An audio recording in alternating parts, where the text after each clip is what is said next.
اقبال نے کہا تھا حب دولت تلف می سازت زکات، زکات حب دولت کو زائل کرتی ہے، جب اللہ کی راہ میں لٹاؤ گے تو اس سے کم بھی نہیں ہوگا۔ میرے حضور نے 3 چیزیں قسم کر کے کہیں، حضرت ابو کبشہ الانماری رضی اللہ تعالیٰ عنہ سے مروی ہے۔ میرے حضور نے ارشاد فرمایا اگر کوئی شخص کسی کو معاف کر دیتا ہے تو اس کی عزت کم نہیں ہوگی، میں محمد اللہ کی قسم اٹھاتا ہوں۔ دوسری بات میرے حضور نے فرمائی کہ جو شخص مانگنے لگ جاتا ہے، سوال کا دروازہ کھول لیتا ہے، اللہ اس کے لیے محتاجی کا دروازہ کھول دیتا ہے، اس کی کبھی کمی پوری نہیں ہوتی۔ اور تیسری بات میرے حضور نے قسم کر کے کہی ما نقص مال عبد من صدقہ، کہا میں اللہ کی قسم اٹھا کے کہتا ہوں کہ صدقے سے مال کم نہیں ہوتا، صدقے سے مال گھٹتا نہیں ہے۔ تو ایک تو مال بھی نہیں گھٹے گا، یہ ضمانت کس کی ہے؟ میری نہیں ہے، یہ رسول اللہ کی ضمانت ہے۔ ایک تو مال بھی کم نہیں ہوگا، اور دوسرا یہ ہے کہ حب دولت ختم ہوگی۔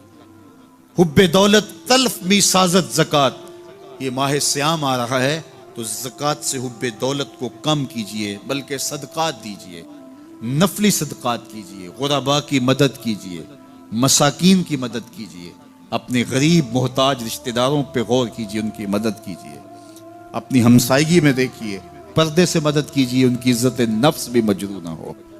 یہ جو نمائش لگا کے 10 اخباروں میں چھپوا کے لوگوں کی مدد کرتے ہیں، اس سے گریز کیجئے۔ کبھی سوچیں کہ اگر آج کسی کی بیٹی لائن میں کھڑی ہے تو کل اگر یہ مرحلہ میری بیٹی کے لیے آ جائے تو پھر میرا مزاج کیا ہوگا؟ تو عزت نفس کا خیال رکھیے، لوگوں کی غربت کا تماشا نہ اڑائیے، اور لوگوں کی جو ہے وہ محتاجی کو اپنی تسکین کا ذریعہ نہ بنائیے۔ یہ تو اللہ نے تمہیں دیا اور انہیں نہیں دیا، اور وہ آزمائش کی گھڑی میں کھڑے ہیں، تم ان کے ساتھ کھڑے ہو جاؤ۔ تو لوگوں کی مدد کیجئے، دکھیوں کے کام آئیے، مساجد کی جو ہے وہ تعمیر کیجئے، مدارس دینیا کے ساتھ وابستہ رہیے، اور لوگوں کی فلاح کے لیے، بہتری کے لیے کام کیجئے۔ اللہ نے آپ کو دیا ہے، یہ مال یہاں رہ جانا ہے۔ میرے حضور نے فرمایا ابن آدم کہتا ہے میرا مال میرا مال، اس کا مال وہ ہے جو اس نے کھایا یا پہنا اور پرانا کر دیا یا آگے بھیج دیا، باقی اس کا نہیں ہے، وہ وارثوں کا ہے۔ مرتے ہی ورثہ بن جائے گا، مرتے ہی ترکہ بن جائے گا۔ کفن بھی میلا نہیں ہونے دیں گے کہ بعض اولادیں تو بانٹ لیتی ہیں۔ اللہ اکبر، وہ گھر جو ان کے لیے بنایا تھا، ایک رات بھی تجھے اس گھر میں رکھنے کے لیے تیار نہیں ہوں گے۔ آج تیرا نام چھن گیا، آج کوئی یہ نہیں کہتا کہ پیچھے اس امام کے اور حاضر اس چودھری صاحب کے، حاضر اس میت کے۔ آج تو ڈیڈ باڈی بن گیا، آج تو میت بن گیا۔ آج خان صاحب، ملک صاحب، چودھری صاحب، پیر صاحب، مفتی صاحب، تیرے سارے ٹائٹل چھین لیے گئے۔ آج پیچھے اس امام کے اور دعا واسطے حاضر اس میت کے، آج تو میت بن گیا۔ آج تیرا لباس بھی پھاڑ کے اتارا ہے، آج تیرے انگوٹھے باندھ دیے گئے ہیں، ناک میں روئی ٹھونس دی گئی ہے۔ آج تو غسال کے رحم و کرم پہ ہیں، وہ تجھے ادھر الٹ دے یا ادھر پلٹ دے، اب تیرے پاس کوئی اختیار ہی باقی نہیں رہا۔ میاں صاحب بولے جان دیواری ڈرونا بنے ہو تے ہاتھ نہ لاندے ڈرتے۔ آج اولاد بھی دور ہے، پوتے اور پوتیاں بھی ڈرتی ہیں، جان دیواری ڈرونا بنے ہو تے ہاتھ نہ لاندے ڈر دے، جنہ لئی تو پاپ کمائے اج کتھے نہیں تیرے کر دے۔ آج سارے چلے گئے، تو آج اپنے ہاتھ سے اپنی زندگی کو سنوارنے کے عمل کی طرف بڑھیں اور راہ خدا میں خرچ کریں، دکھیوں، مجبوروں اور لاچاروں کے کام آئیں۔ اللہ آپ کی مدد کرے گا اور حب دنیا کم ہوگی۔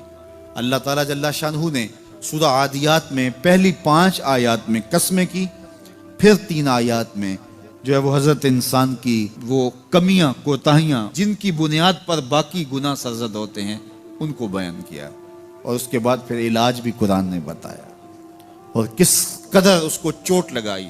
افلا یعلم اذا بعثر ما فی القبور وحصل ما فی الصدور ان ربهم بهم یومئذ لخبیر۔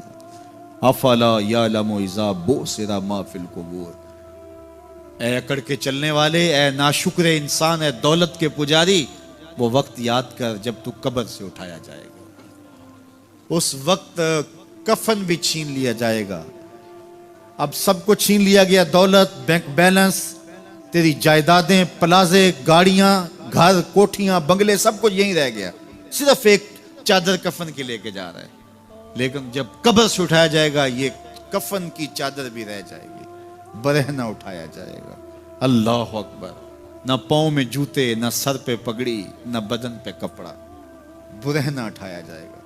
سیدہ عائشہ رضی اللہ تعالیٰ عنہ نے سنا تو کانپنے لگی، عرض کی حضور قبر سے برہنہ اٹھائے جائیں گے تو ایک دوسرے سے حیا نہیں آئے گی؟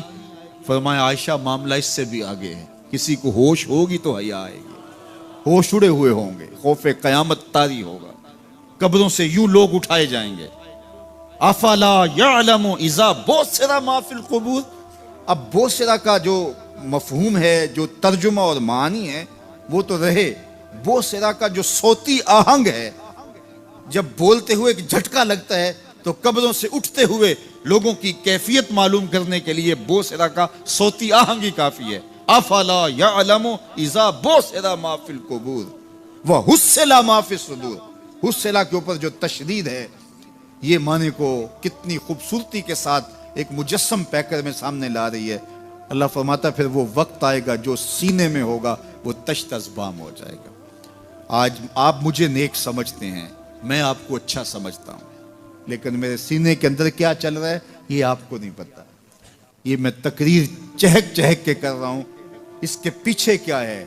میں آپ کے دل اپنی جانب موڑنا چاہتا ہوں، آپ کی جیبیں خالی کرنا چاہتا ہوں، یا میں آپ کے سامنے پاک اور ستھرا اور بڑا جو ہے وہ نیکوکار بننا چاہتا ہوں، یا میرا مقصد رضائے الہی ہے؟ یہ مجھے پتہ ہے، آپ کو نہیں پتہ۔ آپ کہاں ہیں، کہاں کھڑے ہیں، میں آپ کو اچھا سمجھتا ہوں، لیکن آپ کو پتہ ہے کہ ہم کہاں کھڑے ہیں۔ لیکن قیامت کے دن یہ ساری چیزیں سامنے آ جائیں گی۔ وَحُصِّلَ مَا فِي الصُّدُورِ، اور سورہ الطارق میں فرمایا یوم تبلی السرائر فما لہ من قوت ولا ناصر، اس دن سارے راز کھول دیے جائیں گے اور کوئی طاقت نہیں ہوگی جو ان رازوں کو کھلنے سے روک سکے گا۔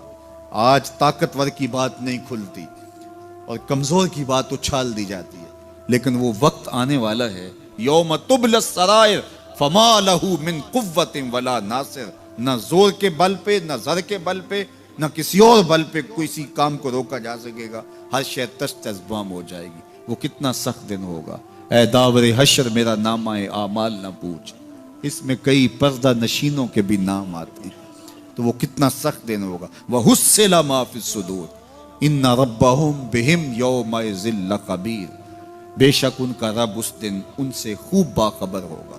وہ آج بھی باخبر ہے، لیکن آج کئیوں کو یقین نہیں کہ وہ باخبر ہے، لیکن اس دن سب کو یقین ہو جائے گا کہ میرا رب اس سے باخبر ہے۔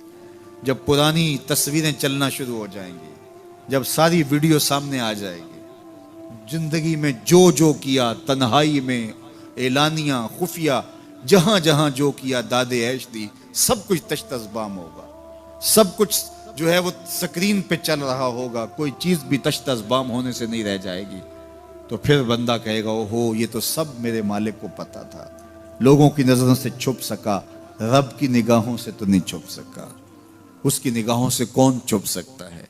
یہ یقین آج اپنی روحوں میں اتار لو، اچھی طرح سے جذب کر لو۔ گناہوں سے بچنے کا اکثیر نسخہ ہے یہ یقین کہ میرا رب مجھے دیکھ رہا ہے۔ یہ یقین جب روح میں جم جائے، خیالوں میں اتر جائے، اعتقاد کا پختہ حصہ بن جائے، پھر بند کوٹھڑی میں بھی جرم نہیں ہو سکتا کہ میرا مالک تو مجھے دیکھ رہا ہے۔ آپ دیکھتے نہیں کہ جب ساتوں دروازے بند کر کے بت کے اوپر موٹا کپڑا ڈال کے زلیخا بولی ہے تلک یوسف اب تو آ جاؤ نا، اب تو کوئی نہیں دیکھ رہا، قال معاذ اللہ، تو جناب یوسف نے کہا میں اللہ کی پناہ میں آتا ہوں۔ اللہ اکبر، تو دروازے بند کر کے لوگوں کی نظروں سے چھپ گئی ہے، اور بے نور آنکھیں رکھنے والے اس پتھر کے بت سے بھی حیا کرتی ہے اور اس پہ بھی پردہ ڈال لیا ہے۔ جب تو اس جھوٹے خدا سے حیا کرتی ہے، میں سچے خدا سے حیا کیوں نہ کروں جو ساتویں کوٹھڑی میں بھی دیکھتا ہے۔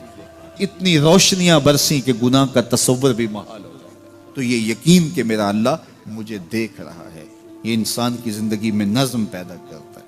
آنے والا موسم ماہ سیام رمضان المبارک، یہ ہماری زندگی کے اندر یہ نور داخل کرتا ہے کہ میرا اللہ دیکھ رہا ہے۔